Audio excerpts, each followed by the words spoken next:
સહજાત્મ સ્વરૂપ પરમ ગુરુ જય પ્રભુ.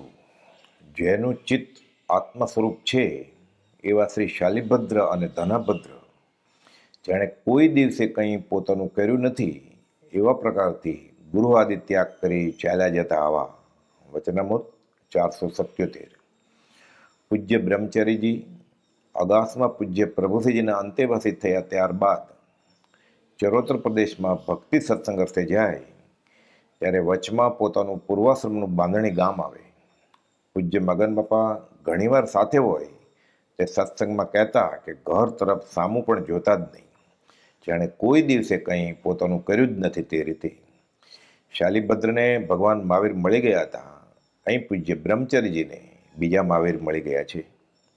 પોતાના 5 વર્ષના પુત્ર બબુ જશભાઈને મોટાભાઈને સદાને માટે સોંપી દેવા અને સ્વ પર કલ્યાણને અર્થે નીકળી જવા કૃત નિશ્ચયી છે. વર્ષો પછીની વાત છે. એક વખત એમના ચિરંજીવી જશભાઈના પત્ની આશ્રમમાં આવેલા. પ્રસંગોપાત ઘરની વાત નીકળી. કહે છે, તમે ઘેર આવીને અમને વહેંચી આપો. પૂજ્ય બ્રહ્મચારીજીએ કહ્યું, બધું સૌના પ્રારબ્ધ પ્રમાણે પહેલેથી વેચાયેલું જ છે. હવે દેહ અને આત્મા બેનો વિવેક કરવાનો છે. આત્માને બધાથી જુદો કરવાનો છે. બાકી બધું ધૂળ ઢફ્ફો, આમ ફેરવો કે આમ ફેરવો. 5 વર્ષના બબ્બુ મા વગરના એટલે નમાયા છોકરાને મોટાભાઈને એટલી કુમળી ઉગતી ઉંમરે સોંપી સદાને માટે જવા તૈયાર. સંથાત ત્યજી જવા માગતા પૂજ્ય બ્રહ્મચારીજી પોતાના મોટાભાઈને લાંબો પત્ર લખે છે. પત્ર સુધા બોધામૃત ભાગ 3 પહેલો પત્ર, જે વાંચતા વિચારતા પૂજ્ય બ્રહ્મચારીજીને મોક્ષની તાલાવેલી, શ્રદ્ધાનો રણકાર અને ઉત્કૃષ્ટ નિર્વેદ અને સંવેગ અને બ્રાહ્મી વેદના આત્મા આત્મા આત્મા તે પત્રના શબ્દે શબ્દે ઝળહળી રહ્યા છે. આ પત્રમાં કહે છે, સ્વાદ આવ્યા વગર વસ્તુની કિંમત સમજાતી નથી. કેમ કે પોતે ચાખી લીધું છે, હવે પેટ ભરીને ખાવું છે. ગહી જોગ જુગો જુગ સો જીવી. જેને ખરો ધર્મ સમજાય છે તેને આ સંસાર અસાર તદ્દન ખોટો લાગે છે. મને જગ લાગ્યો ખારો રે, ગોવિંદો પ્રાણ અમારો રે. પૂજ્ય પ્રભુશ્રીજી પ્રાણ અમારો રે. નાગરની નાતમાં હરવા ફરવાનું ને જાન જમણવાર કરવાનું છોડીને નરસિંહ મહેતા સાધુની સંગતમાં અને ભજનમાં વખત ગાળતા. મીરાબાઈ રાજમહેલના સુખ છોડી રાણીને બદલે જોગણ બની ભિખારીની માફક ભટકી ભટકીને દિવસ કાઢતા. પણ કોઈ દિવસ ભગવાનનું ભજન અને સાધુની સંગત છોડવાનું તેઓને સપને પણ મન થયું નથી. આખો જન્મારો તેમાં જ કાઢ્યો છે. તેઓના વખતમાં લોકે તેઓની નિંદા જ કરી છે. જગત ભગતને વેર અનાદિ, સૌના મેણા સહીએ, જે બોલે તેને બોલવા દઈએ. અમે તો રાજ, અમે તો પ્રભુ ભજનમાં રહીએ, રૂડા રાજને ભજીએ. લખે છે, મને માર્ગનો પાક્કો ભોમ્યો મળી ગયો છે. સાચા પુરુષની આજ્ઞા ઉઠાવી શકાય તો હવે મોક્ષ બહુ દૂર નથી. વળી લખે છે, છોકરાનું શરીર ક્ષણભંગુર છે, પણ આપણા સંસારીના બધા કામોમાં ધબડકો હોય છે. સંસારની અનિત્યતા સમજાતી નથી, તે શાશ્વત કરવા મથામણ કર્યા કરે છે.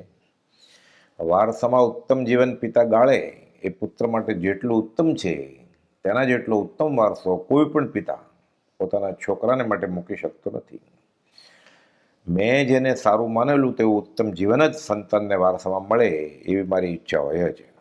ભગવાન ઋષભનાથ પૂર્વાશ્રમમાં રાજ્યની વહેંચણી 100 પુત્રોને કરતા ગયા. 98 પુત્રો ફરી મોટાભાઈ ભરતની ફરિયાદ કરવા ગયા અને ભગવાન ઋષભનાથે પોતાને ઉત્તમ લાગ્યું તે વારસો 98 પુત્રોને આપે છે અને છેક જાણે મોક્ષે સાથે લઈ જાય છે. ભવિષ્યમાં આફત આવશે તો સાંસારિક સુખ સગવડો કે સુખની ઈચ્છા પણ જાગશે નહીં. અનુકૂળ પરીક્ષા આવી પડશે તો ધન, કીર્તિ, માન, સત્તા વગેરે બધું મળશે તો ખંભાતના આચાર્ય પદની ગાદી ઠુકરાવનાર ઓલિયા પુરુષ પૂજ્ય પ્રભુશ્રીજીના સંગે તે અંગે પણ હવે ફિકર જેવું નથી. અનુકૂળ સંજોગો અને અનુકૂળ સાધનોમાં પણ પ્રાપ્ત સાધનમાં પણ ઉદાસીનપણું પરમાર્થ જ્ઞાની અને પરમાર્થ જ્ઞાનીના ખરા આશ્રિતને સંભવે છે. વચનામૃત 459. લખે છે, હું મોટી યાત્રાએ જેવા નીકળ્યો છું. કુટુંબને સદાને માટે છોડીને આખી દુનિયાને કુટુંબ ગણી આ ભવના બાકી રહેલા વર્ષો પરમ કમળોના ચરણ કમળમાં અર્પણ કરવા તૈયાર થયો છું. હું ઘર બહાર છોડી અણગાર થવાનો છું. જેને માટે જીવવું છે તે જો ન મળતું હોય તો હાલતા ચાલતા મળદા જેવી સ્થિતિમાં જીવવા જેવું છે. તે જીવતા મરવા બરોબર થયું. આ વિનંતી રૂપે, આજીજી રૂપે, સૂચના તરીકે વ્યવહારે તમને જણાવ્યું છે. બાકી લખે છે કે મારે મન તો તે નિશ્ચિત જેવું છે. સંપૂર્ણ છોડી કરીને પણ તન સે, મન સે, ધન સે, સબસે મન હટાવી હવે ખરા શરણ અને આશ્રયને લઈને ધ્યેય હાંસલ સાધી શકાય તે માટે તૈયાર થવા મારું ચિત્ત તલપાપડ થઈ રહ્યું છે, એમ લખે છે. ભૂતકાળના પ્રસંગ પછી તેને આધારે મારા સંબંધી તમે જાણો છો કે એક વખત નિશ્ચય કરેલો ફરવો મુશ્કેલ છે. મારે વહેલું મરી લેવું છે, એટલે જે ચિંતા મેરા પછી આવી જવાની તે પહેલેથી જ થવાની હોય તેટલી થઈ જાય અને વહેલું કામ પતી જાય.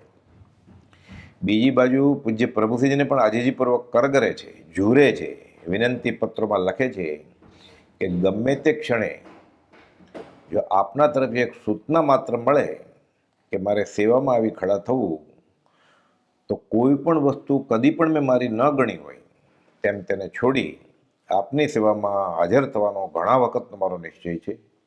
આજ્ઞા ઉઠાવી જ છે, કેમ કે આજ્ઞા રુચિ જાગી છે. આ જ આજ્ઞા રુચિ સંકિત જે અગાસમાં કાયમી સ્થિર થયા પહેલાં સતદેવ, સદગુરુ અને સદધર્મની ઓળખાણ થવાથી થઈ ગયું છે અને વિચાર કરતાં એમ જ સમજાય એમ છે. અને પછી શું થયું? પેઠ પાતાલ કાલીના જ્ઞાતિઓ ફન પર નૃત્ય કરાયો. આ તો સુરદાસે શ્રીકૃષ્ણની ભક્તિમાં ગાયું. અને આ જન્માષ્ટમીએ જન્મેલ ગિરિધર બ્રહ્મચર્યજીએ તો પેઠ અગાસ મેં મૈથુન કો માર્યો, સંત સેવા મેં ભેગ ધરાયો. ખરા નૈષ્ટિક બ્રહ્મચર્યના ધારક બ્રહ્મચર્યા સહજ આત્મ સ્વરૂપ બની ગયા. ગીતાના 4થા અધ્યાયનો 7મો શ્લોક છે કે યદા યદા હિ ધર્મસ્ય ગ્લાનિર્ભવતિ ભારત અભ્યુત્થાનમ અધર્મસ્ય તદ આત્માનામ સૃજામ્યહમ. અને 4થા અધ્યાયનો 8મો શ્લોક છે કે પરિત્રાણાય સાધુનામ વિનાશાય ચ દુષ્કૃતામ ધર્મ સંસ્થાપનાર્થાય સંભવામી યુગે યુગે. આવી બ્રાહ્મી વેદના જાગે. ભમરી ભમરી ભમરી આત્મા આત્મા આત્મા ભમરીએ ઈયળને ચટકો મેળ્યો છે. પરમ કોલના વચનામૃત અને પૂજ્ય પ્રભુશ્રીજીના યોગ બળે ચટકો લાગ્યો છે. ગ્લાની ઉદ્ભવે છે, લાગી છે તેને લાગી છે તેના સંગે લાગે છે. હવે ઈયળની પાંખો ખુલી ભૃંગીલિકાને ચટકાવે તે ભૃંગી જગ જુએ રે. હવે બધું જગત દેખાય છે. જો થાય દર્શન સિદ્ધના, જો થાય દર્શન રાજના, તો વિશ્વ દર્શન થાય છે. સૂર્યના દીવા થકી સુસ્પષ્ટ સૌ દેખાય છે. બે દાયકાના પૂજ્ય બ્રહ્મચારીજીના ઘનિષ્ઠ સત્સંગ સમાગમે આંખે દેખાય અહેવાલ રૂપે પૂજ્ય મગન બાપા કહેતા કે જન્માષ્ટમીને દિવસે અવતરી જગતનો ઉદ્ધાર કરવા, સદ્ધર્મ ટકાવવા, સદ્ધર્મની ધૂણી દખાવવા, મોક્ષના રાજમાર્ગનો પ્રસાર અને પ્રચાર કરવા પૂજ્ય બ્રહ્મચારીજી આ 32 લખના પુરુષે ભેટ બાંધી ભોગ આપ્યો, જેના બળે રાજમાર્ગ આજે પણ દેશ વિદેશમાં ઝળહળી રહ્યો છે. સત્પુરુષોનું યોગ બળ જગતનું કલ્યાણ કરો.